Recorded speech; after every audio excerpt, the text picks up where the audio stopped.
It's preseason. Show of hands, who's overreacting? Who's overreacting? Let's not overreact, but let's talk about what we've seen so far, huh?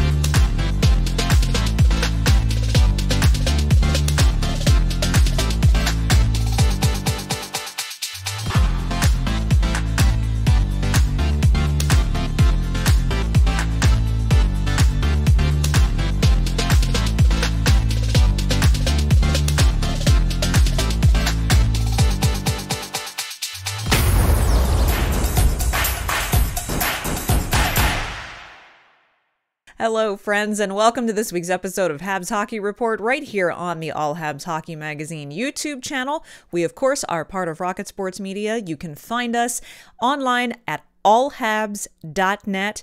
And if you like learning about the Habs prospects and keeping an eye on the Laval Rocket, then you should also bookmark us at ahlreport.com as well.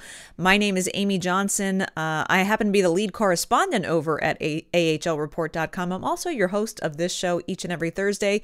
If you've been a viewer for a while, welcome back. If this is the first time you have found the channel, smash that subscribe button, hit that like button, tap the notification bell. The season's just getting underway and we have so much content coming for you. We have games to talk about today, actual games.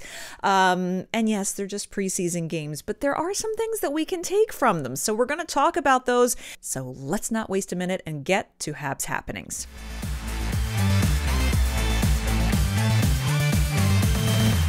Is it me, or does it feel like I blinked and suddenly we've gone from, oh, okay, rookie camp has started to, oh my God, we're in the middle of preseason already and things are happening. Everything's happening so quickly now. It seems it goes this way every year, and the Habs certainly are now knee-deep in exhibition games. The Montreal Canadiens hosting the New Jersey Devils on Monday night and then traveling to visit the Toronto Maple Leafs on Wednesday night.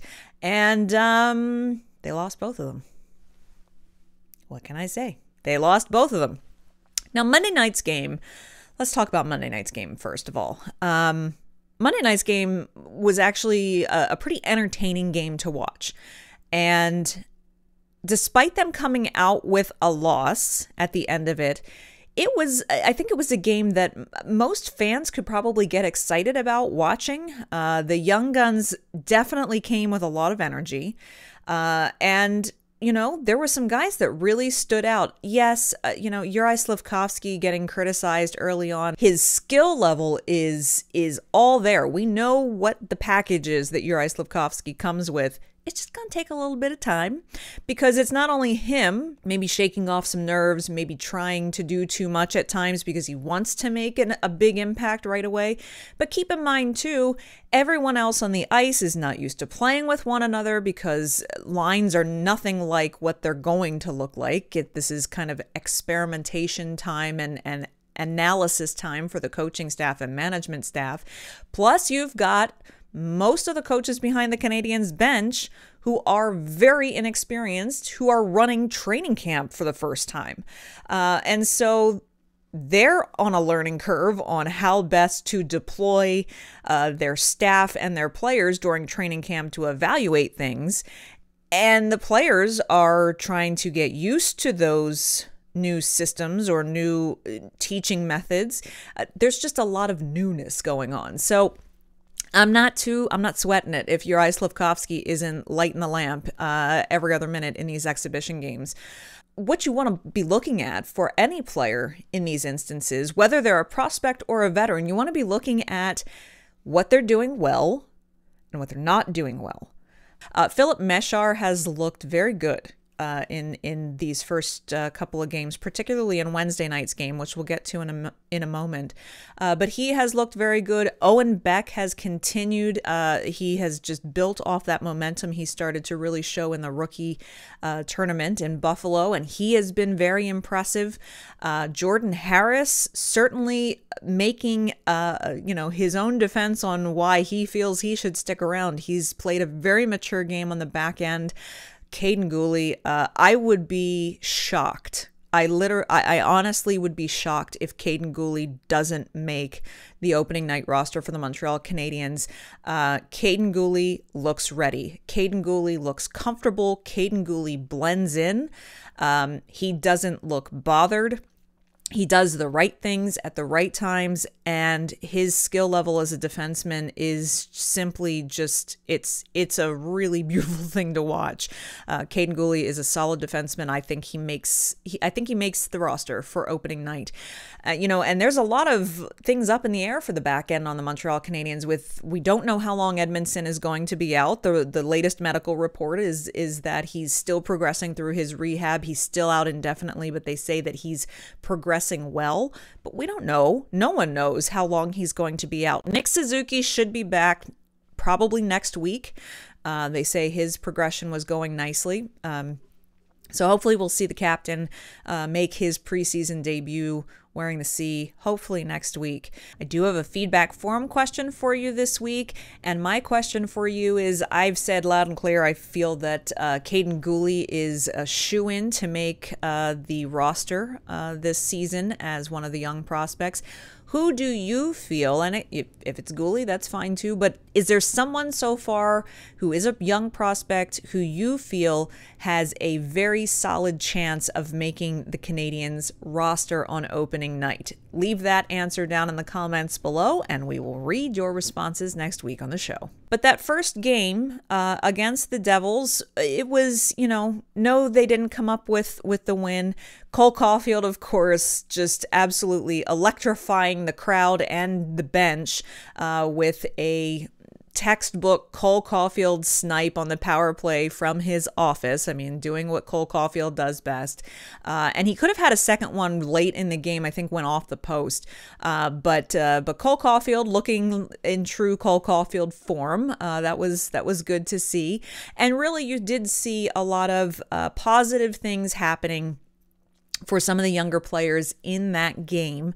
Caden Primo, not so much. Jake Allen looked fine. Caden Primo, it pains me so much to say this, because I really, Caden Primo is coming off of a solid and confidence building postseason, taking the Laval Rocket all the way to Game 7 of the Eastern Conference Final. And really the key, we've talked about it plenty, is that this year he has to put the pieces together. There can't be these giant disparities between his NHL appearances and his AHL appearances. In fact, his own coach, JF Uhl, said the same thing to us last week when he appeared on the Press Zone podcast with myself and our editor-in-chief, Rick Stevens, which, if you happen to miss that interview, I highly recommend that you go listen to it. You can click the link. That was last week's Press Zone podcast, an exclusive one-on-one interview with Laval Rocket head coach JF Uhl, where he also said, this is, as he put it, Prime has to put the NHL wins together when he gets called up. It looks like he'll start in the AHL, and I just really hope that was first game jitters. We'll see what happens. I imagine he'll be back in the crease for the Winnipeg game on Thursday night, so we'll see how that goes, but a little concerning with Caden Primo's performance on Monday night. So then we moved to Wednesday. Turns out Juraj Slafkovsky played again on Wednesday night. He wasn't supposed to, but Jonathan Drouin came up with an illness on Wednesday, so he did not travel to Toronto. So that meant Slafkovsky was back in the lineup. Now, the lineup on Tuesday night, I understand it's preseason and you're going to try, obviously you're going to play a lot of the young guys. The lines are going to look a little goofy in places, or you're not going to see typical line combinations. Wednesday night's lineup was a little bit of a head scratcher. Rem Pitlick playing as the top line center, it didn't seem to make a lot of sense. I liked the wingers on the second line, which was Emil Heineman and Jesse Ylönen as the wingers on the second line. Great. I was excited. This was Emil Heineman's debut for the preseason, and I was excited to see him and Ylönen together. But they had Jake Evans at center between the two of them on the second line. And this is not to knock Jake Evans. I like Jake Evans for what he can do, but he's not that. His skill set didn't seem to mesh with what we anticipate and or know Ylönen and Heineman will be able to do together. So felt that was a bit of a mismatch there.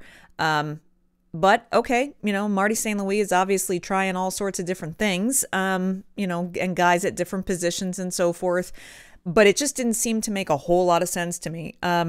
And in this game, they traveled to Toronto. I think the hope was that you were going to see another exciting, entertaining game by the Canadiens, and hopefully they could come out with a win. But you expected there to be, for them to kind of hang in and be competitive. And that didn't happen at all. The Canadiens in this game look completely disorganized, in my opinion. They seem to not have a lot of cohesiveness. And they were, if you want to read our full game recap, courtesy of Rick Stevens at allhabs.net, check that out. And as his title indicates, they were really slow out of the gate and they never caught up. In fact, Toronto ended up being down 2 defensemen early in this game, so that 2 of their forwards were doing double duty as defensemen. And even despite all of that, and even despite all of the question marks this season that are surrounding the goaltending for the Toronto Maple Leafs, the Montreal Canadiens got blanked in this one 3-0. How does that even happen in a preseason game? Again, not overreacting here. It is a preseason game, but that to me raises a lot of questions. That they couldn't come up with 1 goal against a depleted Toronto lineup that was missing 2 defensemen against one of the shakier tandems and more questionable goaltending tandems in the NHL this season. So, taking it with a grain of salt, yes, but one of those things, that's how those are the kinds of things you want to take from these preseason games of, okay, I'm just going to take that, I'm going to tuck it back here in the back of my mind. And as preseason progresses, are we going to continue to see some issues? Sam Montembeault did not look strong. I even said to some of my colleagues last night, based off of 2 preseason games, let's hope that the Canadiens aren't going to have to rely on a Montembeault-Primo tandem anytime this season, because that might get a little dicey. Sam Montembeault not looking strong on either goal that he allowed. He didn't look confident. And the first one, I mean, he had a clear view of the shot that was coming and went right through his 5-hole. It was just, that was one he would want back for sure.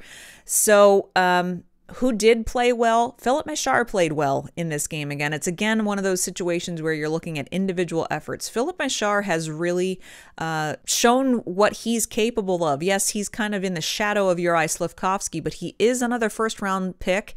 No, he is not likely to make the opening night roster, but he is certainly showing why he is deserving of being a first-round selection, and has played pretty well.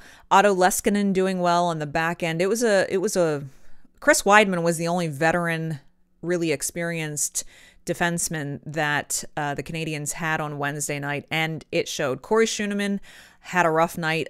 He was the defenseman in the crease on the second 2 goals that were allowed in, not getting the coverage there. Schooneman had a rough night, but Otto Leskinen certainly looked good, and Emil Heineman looked pretty solid in his preseason debut. He had, he's got that sneaky good shot and release, and a really laser of a shot. While he didn't score, he did get some good scoring chances, and you could see he and Ylönen working well together. Ylönen with some great defensive play, sometimes first guy back, really strong performance from him. Definitely some good things to take from both of these first 2 games. Results don't matter in the preseason. We know that. But indicators. What we're looking for in this preseason is indicators of what's to come when the games start to count. And Monday night's game, I was okay with, coaching wise, lineup wise, effort wise. Wednesday night concerned me a little bit on a number of different levels, both from coaching and playing. So could be an anomaly. I'm going to hold reservations on judgment and not overreact. We'll see how they do Thursday night, Saturday night. We've got the Canadiens have 8 preseason games. Is that a bit much? It's a bit much. So we have lots of time to evaluate everyone involved. It's going to be fun to watch. 5 players have been cut from camp, in case you missed that news. First, they released 4 guys all at once. That was goaltender Antoine Colombe, forward Jared Davidson, forward Cedric Indon, and defenseman Daniil Sobolev. And then yesterday, which was Wednesday, goaltender Riley Mercer was also released as well. So the Canadiens are down to 70 in training camp. There's lots more cuts to come. I imagine they will make additional cuts either Thursday night after the game or on Friday in between their two games this weekend. It's fun. It's exciting. We're all trying to take a deep breath and just remember it is the preseason, but keeping a good analytical, objective eye on the good things that we're seeing and some of the questionable things we're seeing as well. And you can guarantee that we'll talk about it each and every week.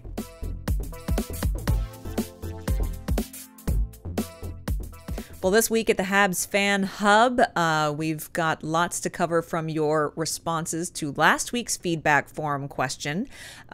Just a reminder, this week, if you'd like to answer the question and hear your response read and reacted to on the show next week, the question this week is, who do you feel of the young prospects that you've watched so far has an exceptionally good chance of making Montreal's opening night NHL roster? Leave that answer down below in the comments, and look forward to hearing what your thoughts are on that. Also, if you have any questions that you would like answered, whether it's about the Canadiens, the front office staff, hockey in general, the prospects, the Laval Rocket, leave those questions down below too, and just preface it with, I have a question for the All Habs Mailbag. We actually had a question come in this week from our friend Dino, so I am tucking that question away for an upcoming mailbag episode. So if you would like to toss your question into the mailbag as well, leave that in the comments down below as well. And on an upcoming episode, I'll answer some of those mailbag questions. Also a reminder to show your Habs. If you post a picture, a Habs-related picture of yourself, your pets, your kids, your family, your friends, whatever it is, on Twitter or Facebook, be sure to include the hashtag #ShowYourHabs, and we'll feature your photo right here on the show for other fans to see. Last week's feedback forum question, I asked, who are you most excited to watch in this season's training camp? Who's the one player that you can't wait to get eyes on and watch play some preseason games? Curtis, who says, Norlander has all the tools. However, his decision-making and quickness was questionable. He didn't get much time last season with injuries, but he still needs to adapt to the North American ice. Hope that happens at Laval this year. Curtis, you're right. Matthias Norlander is a really interesting prospect. He didn't have a particularly strong game this week. We'd like to see a little bit more from him, but when he's played in Laval, he has looked very strong, and even in the rookie tournament, he looked pretty good. So maybe this game that he played this week was a bit of a one-off, and we'll see on his second time out if he can't improve that. But Matthias Norlander definitely has the right tools in the toolbox. We just have to see if he's going to put them together. It is likely that he will play in Laval this season, and I think a full season in Laval with some more development and encouragement could do wonders for him. So that was a very good choice. Jay says, I'll be watching my favorite, Captain Slick Nick. Jay, we know that you're anxiously anticipating Suzuki getting healthy and getting in the lineup next week. I'm sure a lot of fans like you will be watching the captain for sure. Ursa Major, who says, Jack-Eye is the player of interest to me and the question. With Edmondson out, there's some space there. If Jack-Eye can stay out of the box, he shows all-around potential and seems ready if he can stick to playing the game cleanly. Jack-Eye has become quite a topic of conversation. Even last night on Sportsnet's pregame, they were talking about how Elliot Friedman even said that in speaking to some other teams earlier in the day, some general managers were saying, you know, we kind of wish that we had picked up on the Arbour Jack-Eye thing first and signed him ourselves. Arbour Jack-Eye, yes, needs to stay out of the box. And he even said that yesterday before the team left for Toronto in the post morning skate press conference. He said, you know, I need to stay disciplined. You know, yes, I'm going to go out and I'm going to hit guys, and I'm not going to shy away from that, but I need to make sure I don't get into trouble doing it. And that is one thing that we have seen Arbour Jack-Eye struggle with throughout the past couple of years, is keeping his physicality in check. He's had suspensions for going over the line a little bit. We like to see that kind of edge, that physicality that Arbour Jack-Eye plays with, but he's got to also have the maturity to stay disciplined about it and not cross a line. Last but not least, we have Dave, who says he's going to be concentrating on players like Kirby Dach and Sean Monahan, not the young guys, but Kirby Dach and Sean Monahan, who of course are two guys who are new to the organization and have something to prove, because with their previous organizations, they had lost a little bit or a lot of their shine. And so all eyes and question marks are on these two players and whether or not they will be able to reinvigorate and reinvent themselves now with the Montreal Canadiens. If you missed last week's show, where we gave you excerpts of 3 exclusive interviews that we've done here at Rocket Sports, one of those was with Owen Beck, by the way. So if you want to check that out, watch that video right here, and we'll see you back here next Thursday for another exciting episode of Habs Hockey Report.